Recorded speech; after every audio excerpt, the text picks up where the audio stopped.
In this short video, I will show you how to use StatCrunch, and it will be a short introduction to the StatCrunch software. So you can access the StatCrunch software in our MyStatLab course two ways. From the left toolbar, if you click on the StatCrunch option right here, you'll have two options. One of them is to open textbooks from your data set, and the other one is to go to the StatCrunch website. So if you go to the website, you can open StatCrunch up, and it will open up a blank StatCrunch worksheet, sort of like an Excel worksheet. And if you had your own data that you wanted to enter in or copy in, you could do that here. I already have a data set that I'm going to use to show you some of the features. So along the top toolbar, you have different options here. And the ones you're going to use most frequently are the Stat option, which gives you access to some calculators that we use later in the course for the binomial distribution and also for the normal distribution. You also have access here to summary statistics on generally the data is always going to be in columns, also correlation that we do later in the class, tables, frequency, contingency, we work with those. Also later in the course when we get into hypothesis testing and calculating confidence intervals, you'll use t-stats and proportion stats. And we also use regression. And we also do lots of graphs in the course. So there's a graph option here, and there's lots of graphs to pick from. And I think I'm going to start just quickly to show you how to do a quick graph on the soda volume, which is a quantitative variable, and I'm going to make a histogram. So the first thing I'm going to do up top is select the column where the data is located. In this case, I click it and it moves it to the right window here. And then I have lots of options down here, and I'm just going to go ahead and pick relative frequency. And then I also can mark the mean and median on the histogram, and I'm going to select that option. And so here's my histogram. And I can take a look at it, read it, interpret it, whatever. There's also options here where you can copy it. You can copy it into Word file.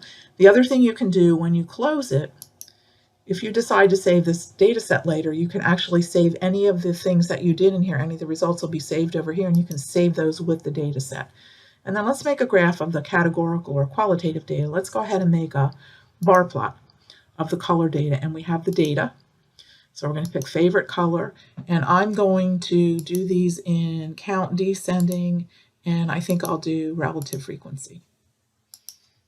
Okay, and so there is my, which is actually called a Pareto chart because they're in decreasing frequency, but there I see my bar graph, and if you put your marker over here, it shows you the relative frequency for each of the bars.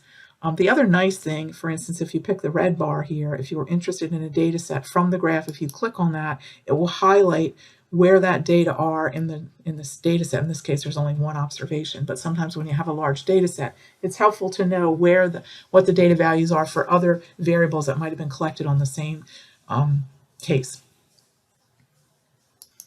Okay, the other option you have to get to StatCrunch is that in many of your assignments where StatCrunch can be used to work the problem, you have a link directly to StatCrunch. So let's go into section 3.2 homework, for instance. And let's just pick a problem randomly here.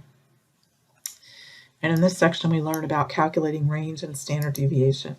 And so we have a small data set here, and they have the numbers of hurricanes that occurred each year in a given region. The data are listed in order by year. Find the range, variance, and standard deviation for the sample data. Okay, so if you see here, there's a little icon next to the data set. When you see that, if you click on it, you can open the data set directly into StatCrunch. Okay, and so now the data is there, and so let's say, for instance, they wanted me to do the range. So let's go ahead and calculate the range. That would be under the Stat link on the top toolbar, Summary Statistics, and we're working with a column. So again, in the top window, we want to pick the variable that we want to work with, move it to the right, and I'm just going to calculate the range for now, and then just hit Compute. And so here is my output, and so it tells me the range for this data set is 19.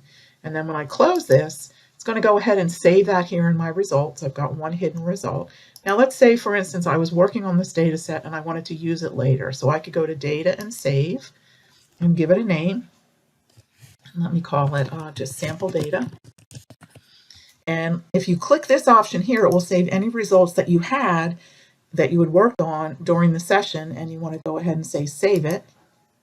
Now it's saving the data, and it was saved to your My Data folder. All right, so if you go now, let's go ahead and close this down.